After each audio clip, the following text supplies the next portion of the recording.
Bonjour et bienvenue dans cette nouvelle analyse de patrimoine. Cette semaine, on va analyser un profil intéressant parce qu'il s'agit d'un employé de banque qui va nous partager son patrimoine et comment il investit à titre personnel. Donc c'est parti pour notre ami qui est employé de banque, qui a 28 ans, qui est célibataire, qui a un horizon de temps de 30 ans et qui souhaite donc comme beaucoup la liberté financière, des revenus passifs et de valoriser un capital. Alors je reviens déjà sur ces trois objectifs que je trouve intéressants et je pense qu'on va y revenir en conclusion de l'analyse de patrimoine.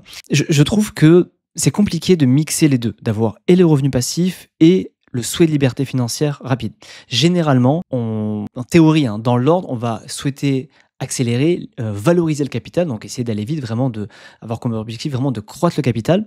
Et dans un second temps, où progressivement, on va passer à une phase de revenus passifs. Mais généralement, les deux vont pas forcément ensemble parce que quand on cherche des revenus passifs, et je vais certainement y revenir quand je vais analyser le détail, ben, on n'a pas le même objectif, c'est-à-dire on va pas souhaiter que notre capital s'apprécie, mais on va viser vraiment les revenus stables et réguliers, et on aura aussi éventuellement du frottement fiscal. Donc faire très attention quand on vise les deux à pas faire n'importe quoi. Moi à titre perso, voilà, je suis vraiment dans la phase de valorisation et je prévois dans un second temps les revenus passifs. Mais on va y revenir après dans le détail de son patrimoine. Donc il a une épargne de précaution de 15 000 euros, il a un revenu mensuel net de 2 300 euros par mois, une TMI de 30%, et il peut épargner environ 900 euros par mois, et il a un profil de risque qui est G-Net. Donc je vais lire rapidement les détails qu'il m'a partagé. Sa stratégie donc repose sur une approche équilibrée entre sécurité, croissance long terme, génération de revenus passifs et diversification. Il a mis en place une répartition cohérente entre les placements liquides, épargne de précaution, les investissements boursiers, PEA, compte titre assurance vie pour viser la croissance, des supports orientés rendement passif, ETF, dividende, rates et CPI, et une exposition complémentaire aux actifs alternatifs, crypto-monnaies, or, IMO fractionnés. Le tout est structuré autour de plans en DCA pour lisser les points d'entrée. Tac, tac, tac. Je reste ouvert à toute amélioration, surtout que je vis encore chez mes parents, donc dispose d'une marge de manœuvre sur mes investissements. Je suis également en CDD pour le moment, donc mes revenus peuvent fluctuer à la hausse, mais pas certainement. J'ai une voiture de tous les jours à 30 000 euros que je ne considère pas comme un actif, et tu as bien raison, parce que ça se dévalue dans le temps, ça fausse mon patrimoine, donc je n'inclus pas. Il fait aussi un DCA pour ses vacances. Bon, ça, c'est pour plutôt son budget et ses projets très court terme. Cela correspond aux 2 000 euros du CSL. Alors ça, j'en profite. C'est une très bonne pratique de faire ça. Moi, je préconise ça beaucoup quand j'étais coach budgétaire, c'est-à-dire quand vous avez une échéance fixe d'une dépense, que ce soit les vacances, même potentiellement les imprévus de la voiture, ou je sais pas, les dépenses liées à la rentrée pour les enfants, ou même les cadeaux de Noël, faites-vous un virement automatique sur idéalement des enveloppes virtuelles. C'est bien adapté, des trucs comme Revolut ou N26 font ça très bien et c'est gratuit. Et vous mettez, je sais pas moi, 200 balles par mois, et ces 200 balles, vous les découpez entre, je sais pas moi, 20 euros pour les cadeaux de Noël, 500 euros pour les vacances, 50 euros pour les imprévus voitures. Et ça épargne automatique, et le jour où vous avez l'imprévu ou vous partez en vacances, vous avez déjà la poche de cash dispo qui est vraiment distinguée de l'épargne de précaution. Donc ça, je trouve que c'est une super pratique que fait notre ami, par exemple pour laquelle je la souligne et que j'ai fait cette petite parenthèse. Ensuite, il me dit, j'ai un compte Binance avec, il nous décrit tout le détail, on pourrait y revenir après. Il est tout en APR flexible sur le Bitcoin, donc ça, pareil, je reviendrai après, mais l'APR, en gros, ça permet d'avoir un rendement. Et ensuite, il fait un décès en bourse de 200 euros sur S&P 500, plus Nasdaq, 200 euros divisé par 3 sur assurance vie, mais pas de DCA sur le compte titre. J'investis de temps en temps sur le compte titre, je ne suis pas vraiment dépensier et je n'ai pas beaucoup de charges. Je peux en réalité peut-être investir 1400 par mois si je fais des efforts. Je suis conscient d'avoir beaucoup de liquidités que je vais investir très progressivement sur le marché actions et SCPI.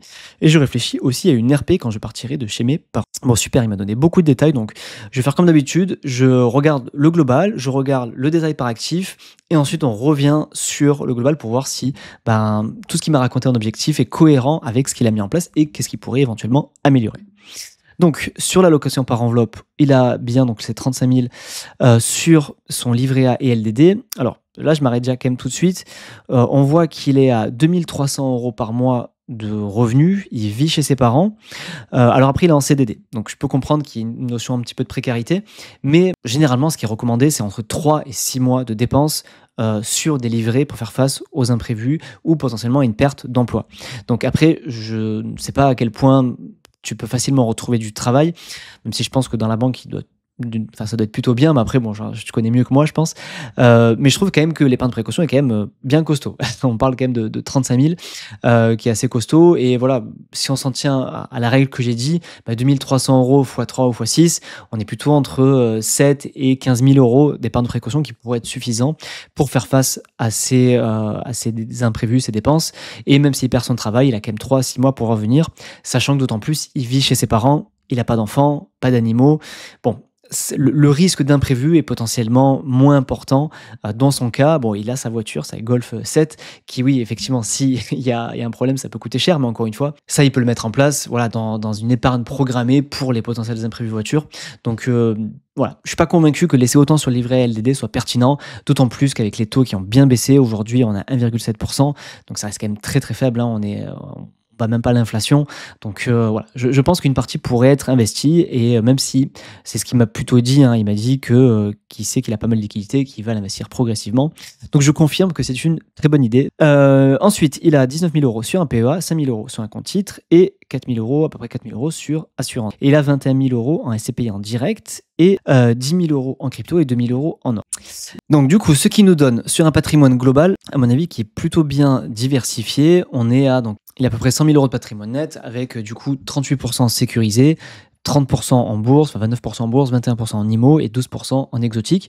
Donc je trouve que c'est très très cohérent. Enfin, je trouve que c'est une bonne diversification. Par contre, effectivement, par rapport à son profil de risque dynamique, à l'âge qu'il a et à sa capacité d'épargne, je pense qu'il pourrait un peu retirer un peu de la partie safe pour la partie bourse et IMO, comme il nous l'a très bien dit.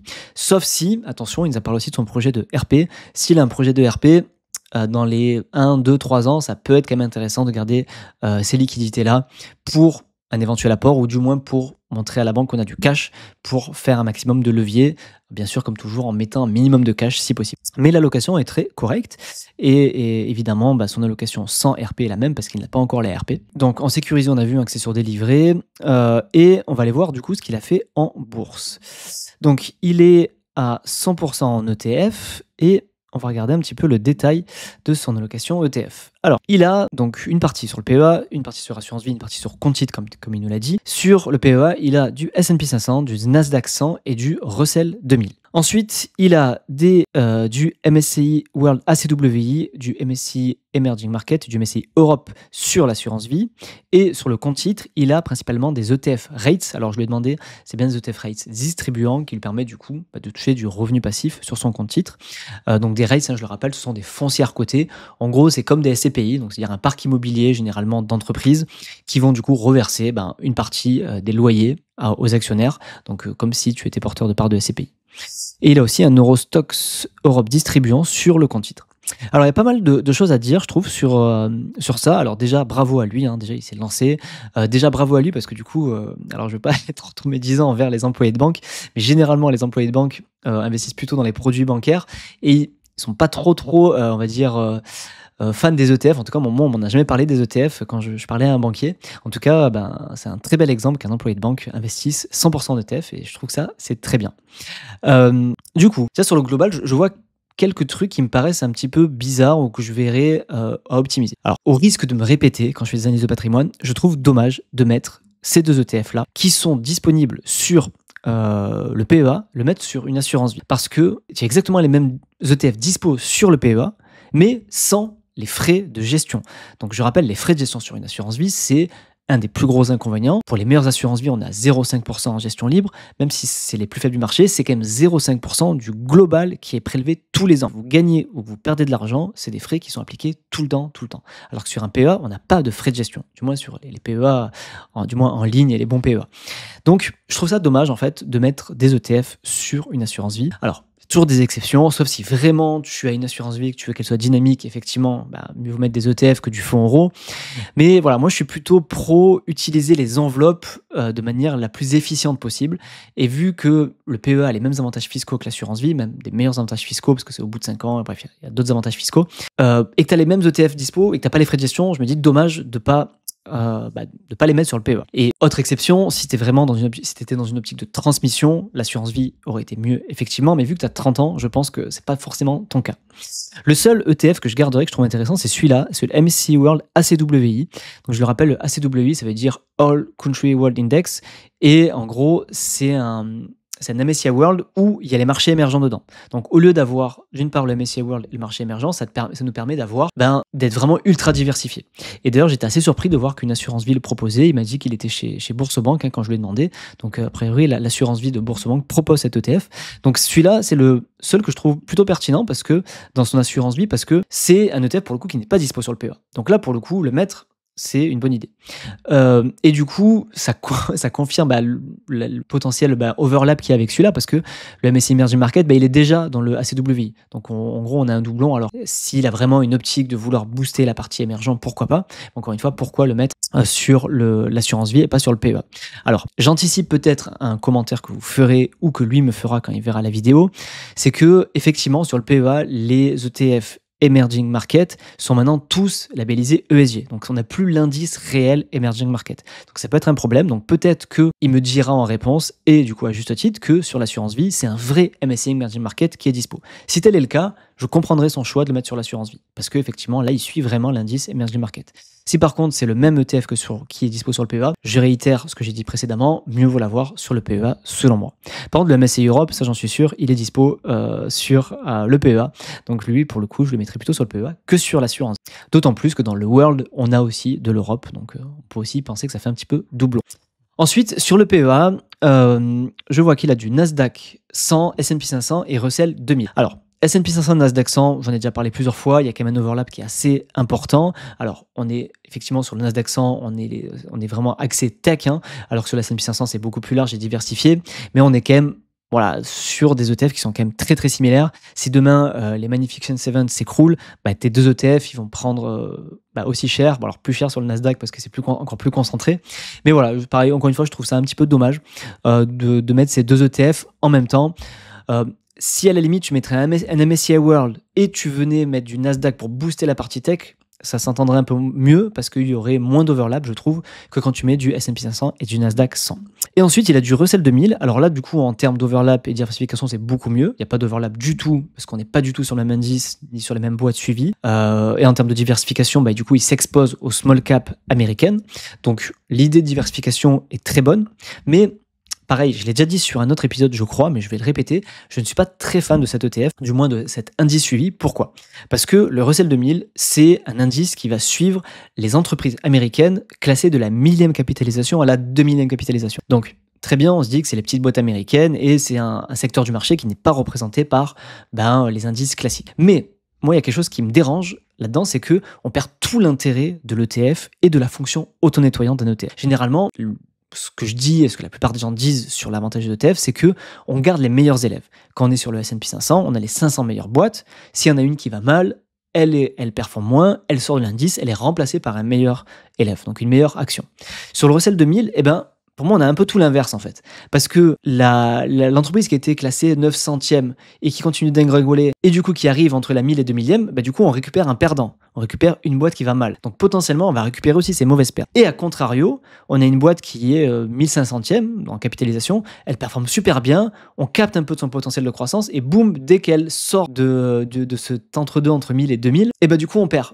Enfin, on la perd. Et on perd potentiellement la croissance qu'elle aurait après. Donc, j'ai l'impression que c'est l'inverse finalement de la fonction auto-nettoyante, c'est-à-dire qu'on récupère, c'est un peu méchant ce que je veux dire, mais c'est un peu la Ligue 2 quoi. On récupère les relégués de Ligue 1 et les bons qui passent en Ligue 1, on les perd et ils vont après dans le S&P 500. Alors ils vont pas dans le S&P 500 directement parce que il y a encore 500 capitalisations à passer, mais vous avez compris l'idée.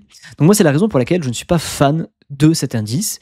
Peut-être le futur me donnera tort, mais je vous invite à regarder les perfs du Russell 2000. Du coup, j'en ai profité pour faire une recherche rapide sur Just ETF pour vous montrer un petit peu la perf de ces trois ETF, donc du Nasdaq, du S&P 500 pour vous montrer l'overlap et aussi du Russell 2000 pour vous montrer un petit peu les perfs que ça a eu. Donc, si on regarde sur 5 ans, on voit que du coup, le Russell 2000 a quand même largement sous-performé et le Nasdaq et le S&P 500.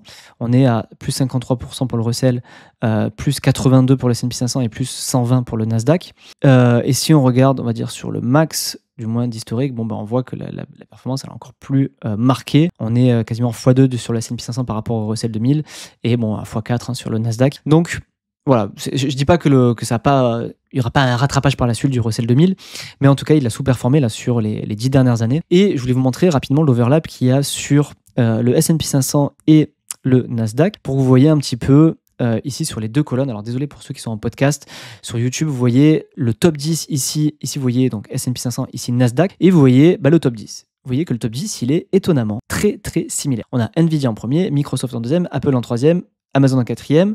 À partir de la cinquième, ça change. C'est Meta en cinquième, VS, Broadcom pour le Nasdaq. Et puis ça intervertit en sixième entre Broadcom et Meta. Ensuite, ça change un peu, mais voilà, on a Alphabet qui est aussi présente là. On a Tesla aussi qui est présente là. Donc le top 10 est quand même très similaire. Il est plus concentré sur le Nasdaq, ce qui explique aussi les surperformances au vu des dernières années. Mais voilà, je voulais vous mettre en évidence cet overlap qu'on voit entre le Nasdaq 100 et le S&P 500. Et ensuite, du coup, je vous ai donné mon avis sur le PEA, sur l'assurance vie, et je voulais vous donner aussi mon avis sur les rates. Alors, les rates, je trouve le concept très intéressant, ETF rates distribuant, mais je trouve le concept intéressant dans une stratégie de rente, de recherche de revenus passifs. Alors, pour le coup, il est très cohérent avec ce qu'il nous a dit, parce qu'il a dit dans sa stratégie, il veut de la croissance et de la valorisation, mais il veut aussi du revenu passif. Donc, il est très cohérent entre ce qu'il veut et ce qu'il a fait. Donc, pour ça, c'est très bien. Mais là, moi, c'est plus une remarque globale que je vais faire sur pourquoi vouloir ça à ce moment de sa vie. En fait, c'est plutôt ça que je me suggère de le challenger. Pourquoi mettre des rates aujourd'hui alors qu'il a 28 ans, qu'il a un horizon long terme à 20 ans, qu'il a un travail et qui, a priori, avec ce somme-là, ne lui permettra pas de vivre. Pourquoi je vous dis ça? Parce que moi aussi, je suis passé par là, j'ai voulu avoir du revenu passif, des actions à gros dividendes sur des comptes titres, mettre des rates aussi. Puis je me suis rendu compte que, oui, c'est très bien quand on vide ses revenus passifs, quand on a le capital nécessaire pour le transformer avec des revenus passifs qui nous permettent de vivre, donc de passer en mode rente. Mais pour faire croître le capital, quand on est au début du parcours, je trouve que c'est un manque à gagner en fait. Parce que, alors oui, il va avoir des revenus passifs, très bien, mais par contre, il va être imposé à 30% sur tous ses dividendes, donc un énorme frottement fiscal, VS ce qu'il a sur le PEA, l'assurance vie, où il n'y aura aucun frottement fiscal, même s'il était en ETF distribuant d'ailleurs. Et en plus de ça, ce sont des ETF, enfin les rates n'ont pas, pareil, historiquement, c'est pas ce qui va se valoriser le plus. Donc, je trouve que c'est un petit peu dommage de chercher absolument ses revenus passifs immédiats quand on est, on va dire, à son stade et par rapport à ce qu'il recherche, on va dire, la liberté financière et la valorisation du capital. Certes, ça fait des revenus passifs immédiats, mais il y a du frottement fiscal et en termes de valorisation, ce ne sont pas les ETF qui vont le plus se valoriser. Donc je trouve que les rates, c'est très bien, mais pour une stratégie de rente et pas pour une stratégie de capitalisation. Après, j'entends tout à fait le plaisir de recevoir des dividendes réguliers, de voir que ça tombe, d'avoir du petit revenu passif, même si c'est des petites sommes, ça fait toujours plaisir. Et puis si c'est ce qu'il veut vraiment, effectivement, c'est une bonne solution. Mais voilà, moi, je l'invite à s'interroger là-dessus. Ensuite, on va regarder ce qu'il a en immobilier.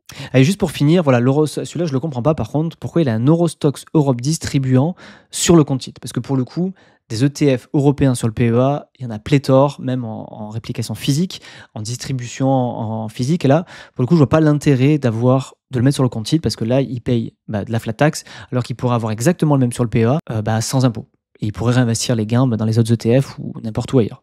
Donc celui-là, pour le coup, autant ça je peux comprendre au vu de s'il a envie du revenu passif, mais l'Eurostoxx Europe distribuant, voilà, je le mettrai vraiment sur le PEA.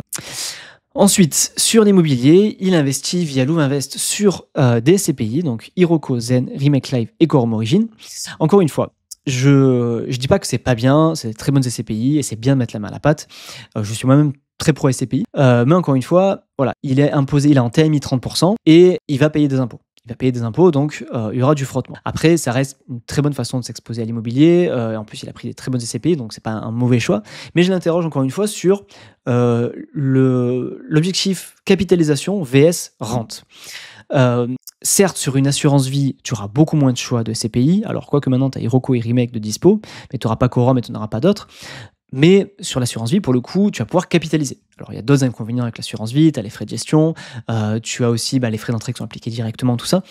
Mais pareil, je lui mets des idées dans la tête. Pourquoi pas, quand on est en phase de capitalisation, pourquoi pas mettre de la SCPI sur assurance vie pour faire marcher la boule de neige plus vite, sans frottement fiscal, plutôt qu'en direct. Et pourquoi pas passer en direct dans un second temps quand on passe en mode rente. Mais pour le coup, c'est des SCPI qui sont majoritaires à l'étranger, donc avec une fiscalité quand même optimisée. C'est des très bonnes SCPI qui sont diversifiées.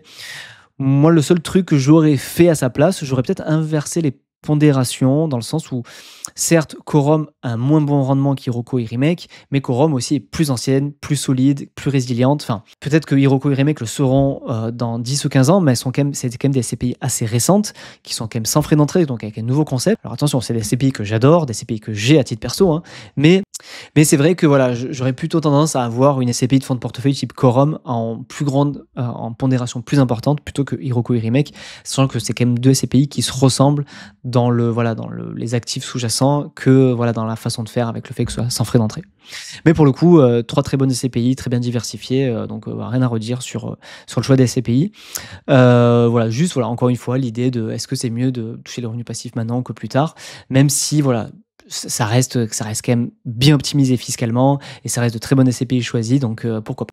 Ensuite, sur l'allocation exotique, il me dit qu'il a 2 000 € en or sur Gold Avenue et 10 000 € sur Binance. Alors là, pour ça, on va revoir le détail, il me l'avait donné ici. Il a 5 600 en Bitcoin, 500 en BNB, donc la crypto de Binance, 800 en Ethereum, 400 en XRP, 300 en Solana et 3700 en USDC, donc en stablecoin, qui sont ces liquidités, qui sont une plus-value du Bitcoin qui va réinvestir en bear market. Alors ça me fait toujours sourire, qui va réinvestir en bear market, donc c'est-à-dire qu'il anticipe un bear market, donc c'est-à-dire qu'il croit à la théorie des cycles. Donc je vous rappelle la théorie des cycles, hein, c'est on est en période de bull run pendant 1-2 ans, les cryptos explosent, et puis après il y a un hiver crypto, donc un gros bear market, une grosse baisse, et on peut en profiter pour renforcer. Alors, il aura peut-être raison, je ne sais pas. Moi, pendant longtemps, j'étais partisan aussi de cette théorie des cycles et à me dire, voilà, quand on est en bull run, je vends progressivement, je mets en stablecoin, et puis quand il y a l'hiver crypto, je re-rentre tranquillement en DCA pendant que plus personne n'y croit.